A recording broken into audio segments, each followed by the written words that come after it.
Welcome in to the latest episode of the Need for Seeds College Basketball Podcast presented by the pregame.com podcast network. I am your host, the real underscore G Warner, joined by at Big East Ben. We're here to discuss the top four games on our slate for this Saturday, big Saturday of college basketball, the January 11th edition of this podcast. And we will be projecting numbers as some numbers are yet to be released. And at Big East Ben, how are you feeling on this beautiful Friday afternoon? Doing okay. Been ice cold last 2 weeks. Had a nice little reprieve from that hit on William Mary last night against our beloved Elon Phoenix.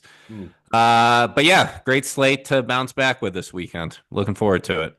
Yeah, conference play can be a bear, especially at the beginning. But I think what we're finding out is who is for real, who is not for real, and we'll be getting some big games on the schedule, and we'll certainly have some to mention along those lines. We do have some best bets coming end of show, plus we do have a 20% off coupon, so make sure you hang out for the rest of the episode for that. Ben's rocking his Vanderbilt crew neck right now. Go doors, anchor down. And we'll start on our slate. We're doing two Big East, two SEC games today. We'll start with UConn at Georgetown. So, UConn coming off a. Do you want to talk about the Villanova UConn game, I guess, before we get into this number? UConn-Villanova was a classic. Huskies 4 attempts to win the game. I believe the first attempt, DR bricked the three, went out of bounds. Next attempt, Caravan bricked the three, went out of bounds off Nova. Next attempt, Caravan stuffed going to the basket, went out of bounds off Villanova. Fourth attempt, Caravan stuffed going to the basket. Oh no, wait, they called a foul. Dan Hurley mother F the refs into calling a foul. They call a foul. Caravan, 84% foul shooter on the year. Never missed 2 consecutive free throws in his entire career at UConn. First one, slam off the back rim. Second one, slam off the back rim. Villanova wins as they legitimately should at the Finn. So, as a Villanova backer, that was not a very fun last few seconds. A complete mother effing of the refs was being done by yours truly as well. Clean block, and I gotta say, the Caravan missed two free throws did feel like poetic justice, if there's any poetry or justice in this world. And then Villanova making a free throw for any of you who got in at -1.5 was also very helpful. My -1 was barely, I guess it was pushing the whole time, but that looked like it was in grave danger with an 81% free throw shooter stepping to the line for some undeserved free throws. You're totally right. A million chances for UConn at the end. And UConn was down big in this game, and we don't have numbers yet released. So I'm going to project this one. We'll make, as interestingly enough, UConn only a 2-point favorite at Torvik. So let's give a little bit more breathing room. Let's call Georgetown 3-point underdogs at home to UConn. Without McNeely, UConn does not have like a primary scorer you can go to down the stretch. Caravan's not that guy. Caravan is Robin. He's always been Robin. He's a great Robin. He's not preseason All-American like I always said this year. The guy's a system of his environment. When the defense can focus on him, they can shut him down. See case in point end of the Nova game. Okay? Hassan Diarra. He's not Jordan Hawkins. He's not trying to think of other guys. He's Steve Novak. He's Steve Novak to make a Marquette reference like I usually like to do. He's Steve Novak. Wait, you make Marquette references? Hassan Diarra is not the guy. Solo ball's way too streaky. And you need to make shots against this Georgetown team because Ed Cooley has discovered the power of the zone defense. It worked against Syracuse. It worked for a long chunk of change against Marquette. Marquette was totally bamboozled for it. Georgetown took a 14-point lead. And then kind of shit down. Cam Jones started going off, and Marquette started getting turnovers, and were able to put the game away. But hey, Alex Caravan could totally make me eat my words and bury threes against the zone. But I think Georgetown has a really good shot here. I don't know if Jaden Epps is going to play. If he plays, I really like Georgetown chances. But for now, this actually I had an interview with Mr. John Fanta yesterday. Whoa. And by interview, I mean I got to talk on his Big East Twitter Spaces. But Ah, he was talking about how using Georgetown played his so. sources now. He was talking about how Georgetown played so desperate, obviously, because they don't have a signature non-conference win. Like they're 12-3, but they don't have any signature wins. So they're going to be hungry. They need this one way more than UConn. Give me the Hoyas. Hopefully, I would wait until the EP status comes out to play this, but for now, I'll take the Hoyas. So I'm not sure I'm a believer in Ed Cooley. I have been for a long time, unrelated to being from Providence originally, as I think most Friar fans hate him and have made many rumors about his infidelity, and that's why he had to run away to Washington, D.C. to rebuild a program instead of continuing in his hometown city, all that sort of stuff, yada, yada, yada. I was really impressed by UConn's comeback. It, of course, is never great to be down by 13 or 12 points and then have to come back and basically tie the game up, take the lead, and then go down the stretch. I think we see a pretty, I mean, I don't know if you can ever get a more inspired effort from UConn because they're pretty much always inspired with their head coach on the sideline, but I don't know that I trust Georgetown just yet. I feel like the Syracuse game where they found the zone, they could have just put four guys out there and probably defended Syracuse well enough and probably scored enough too against that uh, collapse calamity of a program at this point. But it has certainly been a major like Georgetown seems like the Big East team that's kind of out of the normal parlance that actually has a chance of getting into the tournament this year. As you mentioned, desperation is a very interesting thing. I just don't know like a Georgetown crowd. Are we scared of it? Like I feel like No, I've no. been to that arena like when they hosted a number one Louisville a bunch of years ago when Georgetown was actually something, and it didn't seem like it mattered at all. I was really impressed by Stewart's play, freshman, I think from Seattle area in that matchup against Villanova, and so I'm pretty concerned about going against UConn. They seem like they are back. They are one game better than they were off last season, and Dan Hiller was saying, yeah, you know, we might have had a really bad Maui in front of everyone, but they were one game ahead in our conference play entering the Villanova game. So I think there's still too much talent on the Connecticut side, and I still want Georgetown to prove it. Weird for me to say I want a road team in this matchup, but or really just on this podcast in general. But that's where I sit at the Just moment. remember, UConn's failures, when it happens, it comes in buckets. It happened in Maui. They avoided it last year. But then 2 years ago, it happened in January. There was January swoon. So just remember that UConn's failures comes in buckets. UConn's failures comes in buckets. I mean, I guess it is January. They had the close win with Providence. That didn't look great, but especially against a pretty, I guess, diminished Providence rotation. But And they didn't look great against the X. They really haven't looked great in Big East play. And now they don't have McNeely. yeah, you're right. And McNeely seems Butler came back versus them. Butler made it tight. yeah. Well, I feel like from what I recall, Butler was leading the whole game and fell apart at the end. But you know, it's one of those things No, that where was the Villanova game. You're uh, getting confused. Yeah. what am I? Which Villanova Butler? Got it. Yeah. Fun Butler. Thank you so much. Just the further we get away from New Year's, the more my memory will return, hopefully. We'll move to the next game on our card. It's a shocking, another Big East game with Big East Ben. We have Villanova at St. John's, another really great matchup. I guess these are the teams, UConn, Villanova, Marquette, St. John's, that are in the discussion right now for NCAA tournament possibilities. In this case, I have Villanova a pretty big underdog, it feels to me, and maybe bigger than it should be. But Torvik has 7.5 point favorites right now for St. John's. I was expecting six, so maybe I'm actually the low man on the totem pole. What do we think about St. John's, who still can't shoot 3 pointers? Yeah, 304th in the country in 3-point percentage, but they don't shoot them. I mean, they're 352nd in the country in 3-point attempts over field goal attempts. I mean, I still think this team can shoot. I mean, they showed it in the Baylor game, which is kind of surprising. Villanova obviously can shoot the three ball very well, fourth in the country in 3-point shooting, 20th in the country or 72nd in the country in 3-point attempts.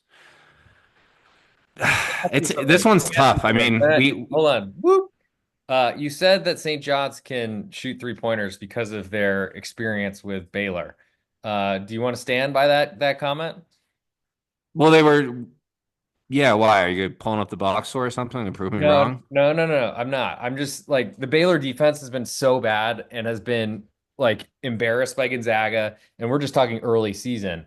I don't know what I would take from offensive performances against Baylor because I just don't think they've shown they could defend for what feels like 2 years now. And like St. John's, like not shooting threes is also a problem because then your opponent could just jam. Even Kyle Neptune, who should have been shipped off to Neptune years ago, he'll know that just pack in that defense and force St. John's to shoot. The big question I thought what St. John's was so good at in their previous game was that they're so good at offensive rebounds. And I don't know necessarily that Villanova can really compete there. Like St. John's won at Xavier because they got so many second chances. They couldn't make threes. It didn't even matter.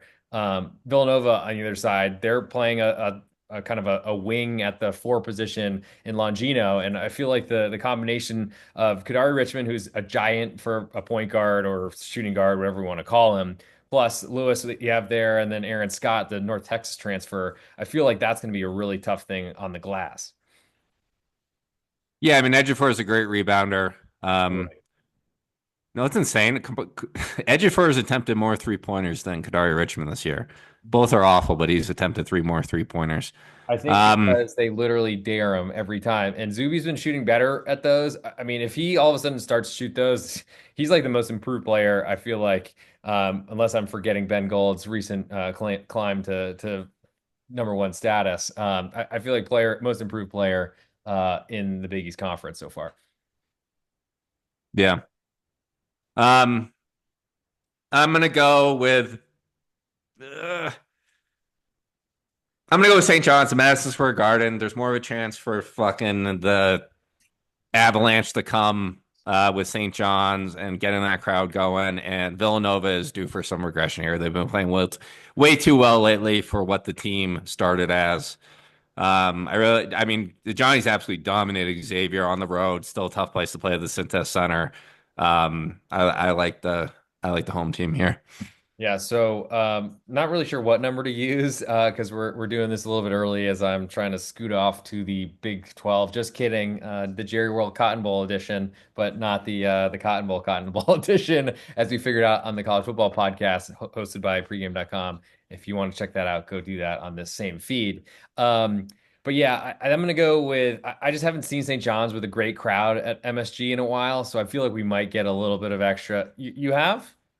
The New Mexico game is pretty lit. Yeah, well, I think that was because everyone hates Richard Pitino, but maybe not.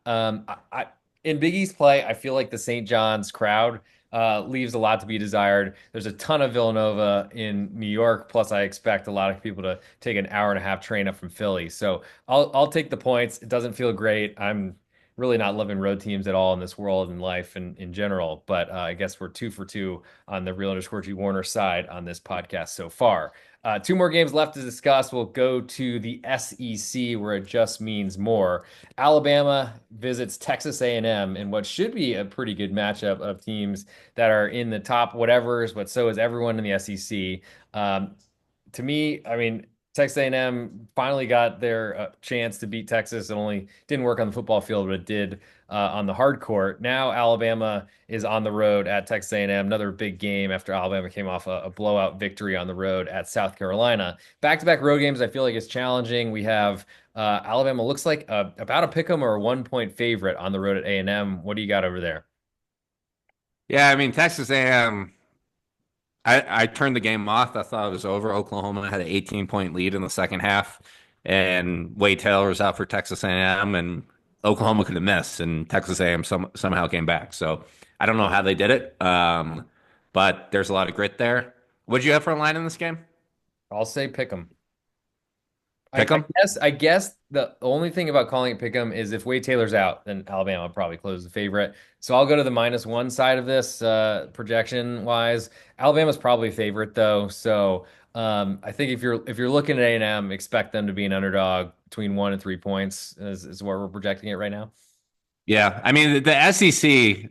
I feel again. I don't have any stats on this, but I feel like home teams have been absolutely dominating. In the case of these two teams, where you had Alabama absolutely dominating Oklahoma, well maybe just Oklahoma sucks, and South Carolina.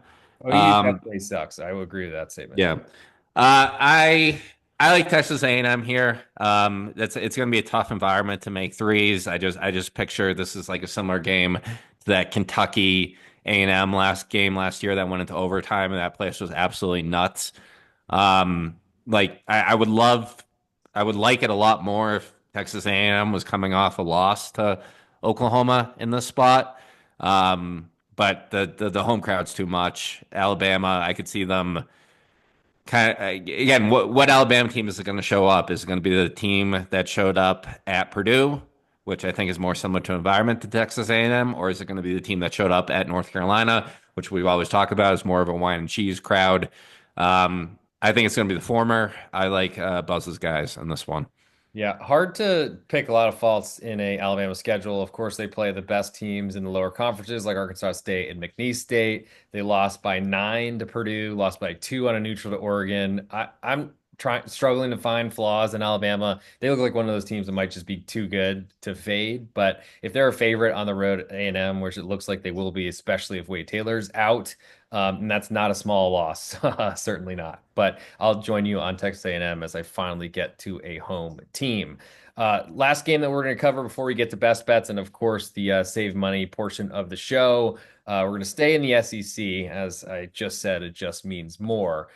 We have Tennessee on the road at the Texas Longhorns, and I gotta say, my friends have come out of the woodwork and before the SEC schedule started and said, where do we win any of these games? Not a lot of faith in Rodney Terry, not a lot of faith in the Texas basketball program in general, I think. Right now, of course, then we have Tennessee coming off a blowout loss to Florida where they were down 12-0 and it never really got prettier. Tennessee projected as about a 5-point favorite on the road at Texas. That feels tiny considering Auburn just closed about 10 or so to Texas just this earlier this week. The gauntlet for Texas continues. What are you seeing in this one? Yeah, I guess Texas is coming off a moral victory. The fact that they only lost to Auburn by 5, even though Auburn, was up by 18 in the second half, couldn't like blow them out and cover. Good teams win, Um, great teams cover, Ben. Just that put that on Rodney Terry's grave. I Tennessee was, I mean, watching that game against Florida was brutal. I think they started out shooting the ball 1 of 21 from three. Florida was just getting layups after layups. Chaz Lanier looked lethargic at best. Like But wait, Ziegler Jimmy was, Dykes said he was the best shooter in college basketball, literally on the pregame broadcast. no shot. Yeah, Jimmy Dykes. Jimmy Dykes likes to have like one thing. Jimmy Dykes writes down 3 notes on each team before each game, and then we'll just work them in at least 20 times plus during the broadcast. Bruce So Pearl is really great at stealing points on inbounds plays. Oh my God, Auburn is so tough. It's almost like he actually was a women's basketball coach at Auburn, not at Arkansas when he failed out and then went back to ESPN. for the Marquette Georgetown game, his notes on Marquette was they're not shooting the ball as well from three in Big East play, and David Joplin's shooting has not been as good as it has been previously. And he said each about 15 times. Failed to mention anything during. You stayed silent during David Joplin's 4-point play to close out the half, but Those that those Venn diagrams do overlap. If Jop is not making threes, then the Marquette 3-point offense is probably a little bit stagnant. But Jimmy's just trying to have everyone forget that he left ESPN for a year and a half at Arkansas, then got spanked out of there, and now is still a an honorary member every time he returns to the Bud Walton Arena. if the spread's really 5, which I don't think it is, you want to just say it's 8. Let's say it's 8. Okay, Tennessee. Still, you're still playing Tennessee. You're If it's you're 8, I you mean, think Texas can keep this close after Tennessee is going to come out playing with their hair on fire? You think Texas is going to be a score? it's a little bit hard to see. I do think away from home, it's a little bit more difficult. Tennessee at home, I don't know what number you'd have to get against any team going in there to try to fade that team. But away from home, I think they're a little bit different. Back-to-back road games does mean something. I expect that they'll be very motivated. And by golly, I expect Rick Barnes to have something to say about how this team fired him or basically said, get the F out of here when he brought us the University of Texas to our only Final Four that I can remember, maybe only in program history. But I do think that Texas with a big spread is more interesting. I still think Texas is very soft and really has a freshman wing jump shooter as our only real offensive potential. It's really hard, especially because the Moody Center has not looked as dominant as it was last season. You'd think it'd be better with the teams moving to the SEC, but we'll see about that. I think 8 points, and as we get towards and out of foul range, I think that's too much. So I will take Texas as a home underdog of that size. Of course, all these numbers are open to discussion. We'll see what happens when they're actually released. But I guess this episode of the Need for Seeds College Basketball Podcast is presenting and preparing you for potential openers whenever this gets out there and uploaded before the market matures. Before we get to our best bets, I want to make sure we get a money saving opportunity out there for all loyal listeners. Thank you, of course, for your support. We are going to 2 episodes per week starting, I think not next week, but the week after. So get ready for more at Big East Ben in your ear hole.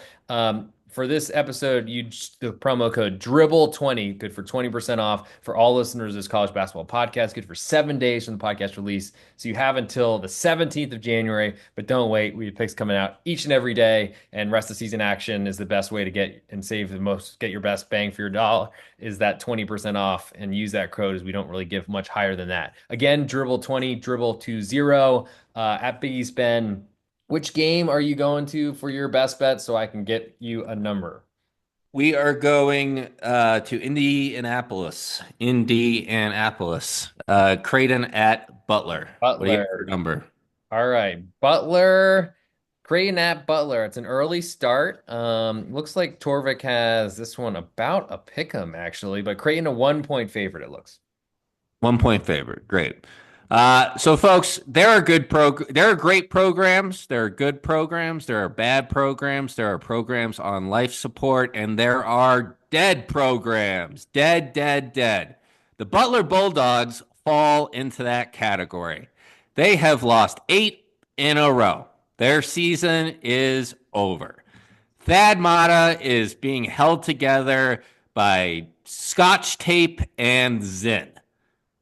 Look it up. Thad Matta's in during the St. John's game. Uh, this team's done. It's fallen apart. They're not cohesive. Telfort and Pierre Brooks have been tremendous disappointments. Andre Screen is too skinny. They should honestly take. Too bad their assistant coach's girlfriend doesn't have any eligibility left. Because they should just take Miss Clark down from the stands and put her at point guard, and I would like their chances more. Creighton season is not dead, even though they keep dropping like flat. Obviously, they lost Pop Isaacs. They missed Stephen Asheville for the stretch, but very much alive in terms of NCAA tournament eligibility, at large eligibility. They can't drop games like this. McDermott knows it. I was really impressed with the way they fought against Marquette on the road. And the data points wise, I think this is a big win. Butler, 8th in the country or 14th in the country in point distribution from free throws, 8th in the country in free throw attempts divided by field goal attempts. Folks, Creighton does not foul. They do foul, but they get away with it. First in the country in limiting free throws. That's going to be the difference in this one. This one is going to be a laugher, again, because they're playing a dead team. Give me Creighton -1, best bet.